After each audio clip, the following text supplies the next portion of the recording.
Trump's State Department would support literally any Israeli atrocity. It's clear that Trump's State Department spokeswoman has been instructed to respond to any and all questions about Israeli atrocities in Gaza by blaming everything on Hamas, without even pretending to care whether the allegations are true. For some background, Israel has just been caught perpetrating an atrocity so monstrous and so abundantly well evidenced that even the mainstream Western press have felt obligated to report on it.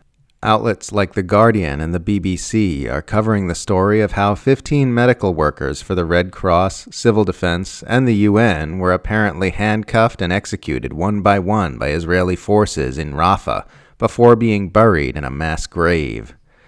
According to Palestinian civil defense spokesman Mahmoud Basal, they were each shot more than 20 times. As an aside, the fact that Israeli forces have been known to bury the victims of their atrocities in order to hide the evidence is one of the many reasons why the official death toll from the Israeli onslaught in Gaza is definitely a massive undercount. Asked by the BBC's Tom Bateman about these reports during a Monday press briefing, State Department spokeswoman Tammy Bruce responded by babbling about how evil Hamas is and how they are to blame for everything bad that happens in Gaza. Here's a transcript of the exchange. Quote, Bateman, on Gaza, the UN's Humanitarian Affairs Office has said that 15 paramedics, civil defense, and a UN worker were killed, in their words, one, by the IDF. They have dug up bodies, they said, in a shallow grave that have been gathered up, and also vehicles in the sand. Have you got any assessment of what might have happened? And given the potential use of American weapons, is there any assessment of whether or not this complied with international law? Bruce, well, I can tell you that for too long, Hamas has abused civilian infrastructure, cynically using it to shield themselves. Hamas's actions have caused humanitarians to be caught in the crossfire. The use of civilians or civilian objects to shield or impede military operations is itself a violation of international humanitarian law, and of course we expect all parties on the ground to comply with international humanitarian law. Bateman, but there's specifically a question it's a question about accounting and accountability, given that there may have been the use of U.S. weapons. So it's a question about the State Department rather than Hamas. Is there any action? Bruce, well, every single thing that is happening in Gaza is happening because of Hamas. Every single dynamic. I'll say again, I've said it I think every press briefing. All of this could stop in a moment if Hamas returned all the hostages and the hostage bodies they are still holding and put down its weapons. There is one entity that could stop it for everyone in a moment, and that is Hamas. This is, all loss of life is regrettable. It's key, obviously. Whoever it is, wherever they live.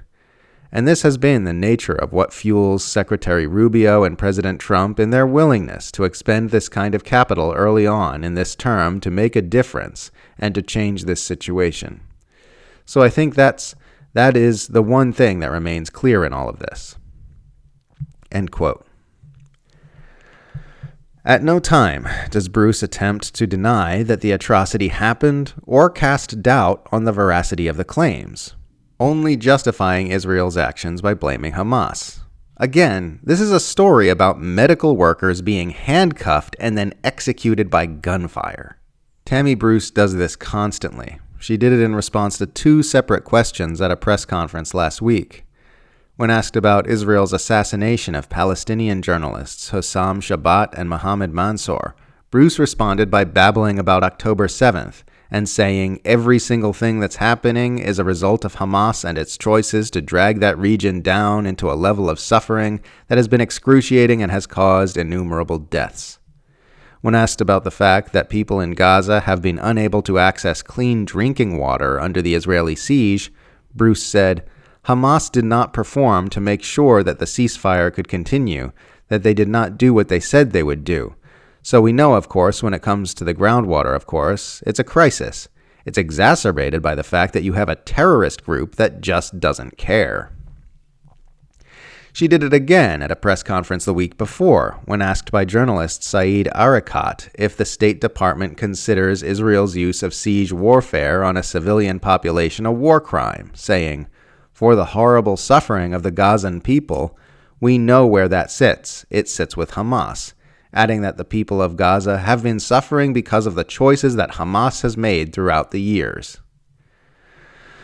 Arikat, by the way, has just tweeted that on Monday he was not called on to ask a question for the first time in nearly 25 years of attending State Department press briefings. He is one of the very few reporters at the State Department who regularly asks challenging questions about U.S. foreign policy. So it's plain as day that there is absolutely no crime Israel could possibly commit that Trump's State Department wouldn't defend. Netanyahu could live stream himself kicking a baby Palestinian off a cliff and telling the camera he did it because he wants to commit genocide, and the next day Tammy Bruce would respond to all questions about the incident by yelling the word Hamas with her fingers in her ears.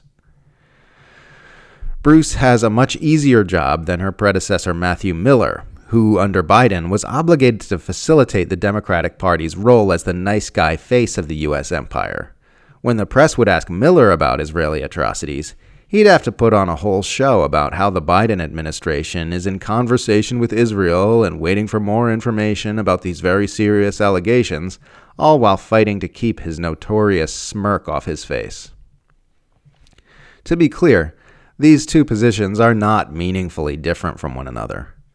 Pretending to care about very serious atrocity allegations while continuing to sponsor those atrocities is exactly the same as not pretending to care about very serious atrocity allegations while continuing to sponsor those atrocities. One is a pile of dead children with a smiley face sticker on it. The other is a pile of dead children with a frowny face sticker on it. The children are just as dead either way. And you really couldn't ask for a better illustration of the difference between Democrats and Republicans than this. The Democrats are just the polite, photogenic face of the bloodthirsty U.S. empire, while the Republicans are the empire unmasked. The Democrats commit genocide and ethnic cleansing while denying they're committing genocide and ethnic cleansing, while Republicans commit genocide and ethnic cleansing without bothering to disguise what they are doing as something else. One's prettier, one's uglier. That's the only difference.